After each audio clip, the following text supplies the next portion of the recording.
Hello दोस्तों, सरकारी exam point में आपका एक बार से फिर से स्वागत है। देखिए दोस्तों, हम रोज की तरह कंटिन्यू क्लास लेते हुए आज एक और क्लास लेकर आए आपके सामने। देखिए, ये प्रीवियस क्वेश्चन जो लेके आ रहे हैं, इससे आपको ये बेनिफिट मिलेगा कि एग्जाम में किस तरीके से क्वेश्चन पूछे जा रहे हैं और किस तरीके से आपको सॉल्यूशन करना है। तो इससे आपको बहुत सहायता मिलेगी, इसलिए चैनल को ज्यादा से ज्यादा सब्सक्राइब करें, जिससे इस चीज का लाभ सबसे ज्यादा उठा सके बच्चे। आगे देखिए, हम आगे बढ़ते हैं प्रीवियस क्वेश्चन को सोल्विंग लेकर। देखिए, पहला क्वेश्चन आता है, दिवाली के तुरंत बाद, यानी अपनी जो दिवाली है, दिवाली के तुरंत बाद अमावस्या के दिन झारखंड में मवेशियों के सम्मान के लिए कौन सा त्योहार मनाया जाता है। यानी झारखंड में मवेशियों के लिए त्योहार मनाया जाता है, उसका क्या नाम है? रोहराई। क्या कहा जाता है? रोहराई के नाम से जाना जाता है। निम्नलिखित में कौन सा उपन्यास मुल्क राज आनंद द्वारा नहीं लिखा गया? यानी मुल्क राज आनंद द्वारा लिखा गया कौन सा उपन्यास नहीं है। तो इसके द्वारा कुली ये लिखा गया है, the scored and the skill ये भी लिखा गया है, Indian private life of the Indian Prince भी लिखा गया है। तो इसका सही आंसर क्या जाएगा? The guide. ये इसके द्वारा नहीं लिखा गया है। निम्न में से कौन सा नृत्य सेवाकाली नामक अभ्यास सत्र से तुरंत पहले मंदिर के परिसर में किया जाता है? इसका आंसर देखिए, यानी सेवाकालीन मंदिर परिसर के तहत किया जाता है। तो इसका आंसर क्या हो जाएगा दोस्तों? ओडिसी। निम्न में से कौन सा भारत के महान न्यायवादी का कर्तव्य? देखिए, महान न्यायवादी जो है उसका कर्तव्य की बात करता है, और महान न्यायवादी जो होता है अपना महान्यायवादी का वर्णन आर्टिकल 76 में है। और इसको क्या बोलते हैं? इसको एक बोला जाता है अटॉर्नी जनरल। क्या बोला जाता है? अटॉर्नी जनरल, या भारत सरकार का, या भारत का, ये भारत का प्रथम क्या माना जाता है? इसको भारत सरकार प्रथम विधि अधिकारी माना जाता है। क्या माना जाता है? प्रथम विधि अधिकारी माना जाता है। भारत सरकार का पहला विधि अधिकारी ये होता है, क्वेश्चंस पूछा जाता है। अब इसका कर्तव्य क्या होगा वो देखिए, इसके ऊपर चर्चा करते हैं। क्या होगा? कानूनी मामलों में भारत सरकार की सहायता। ये पहला ही ऑप्शन सही है। इसमें क्या है? कानूनी मामले में भारत सरकार की क्या करता है? ये सहायता करता है। अगला क्वेश्चन, खालिस्तान की सिद्धियों की सांस्कृतिक विरासत लगभग 300 वर्ष पुरानी है और उसका सिद्धि धमाल नृत्य एक उत्कृष्ट कला का रूप है। यानी सिद्धि जो धमाल है वो किसका उत्कृष्ट कला का उदाहरण माना जाता है? तो ये धमाल, ये उत्कृष्ट जो धमाल है ना, ये किसका माना जाता है? ये राजस्थान। निम्न में से किस स्थान पर मानसून के मौसम में सबसे कम वर्षा होती है? मानसून काल में सबसे कम वर्षा कहाँ होती है? तो सबसे केरल में तो सबसे पहले मानसून पहुंचता है, असम में ज्यादा वर्षा होती है, मेघालय में भी वर्षा होती है। तो इसका आंसर क्या आ जाएगा? लेह। क्योंकि लेह जो राज्य है दोस्तों, देखिए इस आधार पर अपना मैप बना हुआ है। अब ये वाला एरिया जो है, ये वाला इधर इस एरिया में अंतर्गत क्या फैली हुई है? यहाँ पर है हिमालय पर्वत। क्या है? हिमालय पर्वत। इसलिए ये मानसून इधर से टकरा जाते, इसको क्रॉस नहीं कर पाता, और यहाँ पर है लेह लद्दाख, इसलिए यहाँ पर सबसे कम वर्षा आंकी जाती है। निम्न में से किस शहर में 2023 का आईपीएल फाइनल मैच आयोजित किया गया था? देखिए, आईपीएल जो मैच है वो फाइनल कहां पर आयोजित किया गया था उसकी बात अपन कर रहे हैं। यानी निम्न में से किस जगह पर है 2023 आईपीएल फाइनल? आईपीएल का जो फाइनल किया गया था वो कहां पर किया गया था? आईपीएल का फाइनल कहां हुआ था दोस्तों? अहमदाबाद में किया गया था। निम्न में से कौन सा कथक केंद्र का निदेशक था और उसने कलाश्रम नाम से अपना स्वयं का नृत्य विद्यालय भी खोला था? तो ये तो बिरजू महाराज, पंडित बिरजू महाराज थे। बजट घाटा क्या होता है? देखिए दोस्तों, बजट घाटा क्या होता है? बजट घाटा का मतलब होता है सरकारी व्यय से, यानी राजस्व, ये जो सरकार का व्यय वो राजस्व आय से ज्यादा हो जाता है, उसको घाटा बोलता है। तो सरकारी जो व्यय होता है वो राजस्व के क्या होता है? अधिक हो जाता है, तो ये इसको क्या बोलते हैं? घाटा बोलते हैं। राजस्व व्यय क्या है? ये राजस्व व्यय क्या है? दिन प्रतिदिन के सरकारी कार्यों का खर्च किया गया, ऋण चुकाने पर खर्च किया गया, या संपत्ति खरीदने पर व्यय किया गया, या सड़कों के निर्माण पर व्यय की गई धनराशि। यानी राजस्व में व्यय, यानी राजस्व सरकार के अंतर्गत जो खर्च किया जाता है वो खर्च का है, सरकार कहां पर खर्च करती है या कहां पर उसको व्यय खर्च होता है उसके बारे में बात कर रहे हैं। तो दिन प्रतिदिन सरकारी कार्यों के अंतर्गत ये बात। दूसरा, ऋण चुकाने पर ऋण वाली बात आ गई।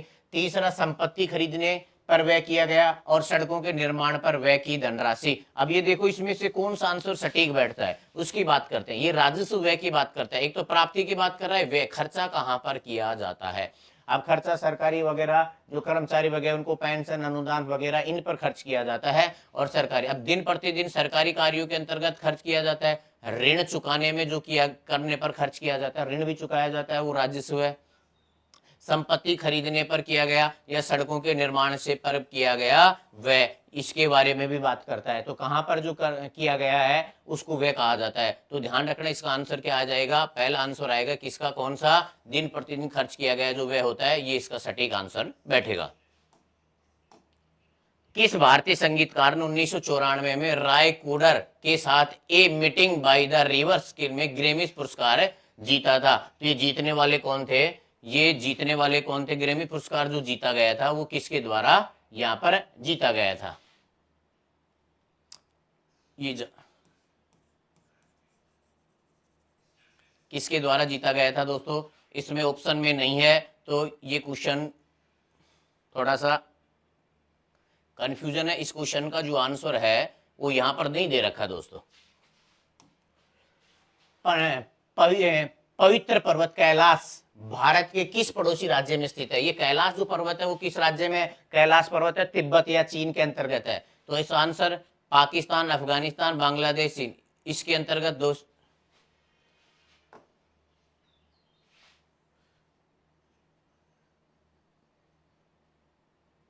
इसका आंसर दोस्तों आ जाएगा चौरसिया। और इसका जो आंसर दिया गया है दूसरे वाले का, ये इसमें जाकिर हुसैन नहीं होकर यहाँ पर आंसर है तिब्बत या चाइना, ये आंसर आएगा। ये मिस प्रिंटिंग की वजह से है, तो इसका आंसर आपका क्या करना है, तिब्बत या चीन। भारत के निम्न में से किस राज्य में ग्रीष्म ऋतु के दौरान लू हवा नहीं चलती? गर्मियों में लू कहाँ नहीं चलती? पंजाब में चलती है, राजस्थान में तो चलती ही है, हरियाणा में चलती है। गोवा राज्य क्या है, विषुवत रेखा के पास से है तट में, तो वहां पर नहीं चलती, समुद्र के किनारे स्थित है। नेक्स्ट है माई स्टोरी किस महिला लेखिका की आत्मकथा है? माई स्टोरी किसकी है? ये कमला दास की है। माई खुद की स्टोरी किसकी है? कमला की है। अगला क्वेश्चन है भारत सरकार की दीनदयाल उपाध्याय ग्रामीण कौशल योजना के अंतर्गत जनसंख्या का कौन सा आयु वर्ग शामिल है? दीनदयाल उपाध्याय के तहत अब किसको शामिल कर दिया गया? 15 से 35 वर्ष के लोगों को शामिल कर दिया गया है। नौजवान भारत सभा के संस्थापक कौन थे? तो नौजवान भारत संस्था के संस्थापक हुआ करते थे भगत सिंह। कौन थे? भगत सिंह थे। घेंगा रोग में कौन सी ग्रंथि बढ़ जाती है जिसके कारण गले के अगला भाग सूजन? तो इसमें ध्यान रखना थायराइड ग्रंथि होती है दोस्तों। थायराइड ग्रंथि की वजह से ये दिक्कत होती है।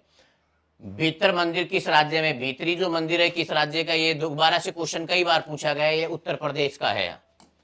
अगला है शुभमन गिल अपने खेल में रिकॉर्ड बनाने के लिए चर्चा में रहा है। तो शुभमन गिल आपको सभी को पता है किससे संबंधित है दोस्तों? क्रिकेट से संबंधित है। नया निम्न में से कौन सा विश्व प्रसिद्ध सितार वादक है? विश्व प्रसिद्ध जो सितार वादक है पंडित रविशंकर को प्रसिद्ध सितार वादक के नाम में जाना जाता है।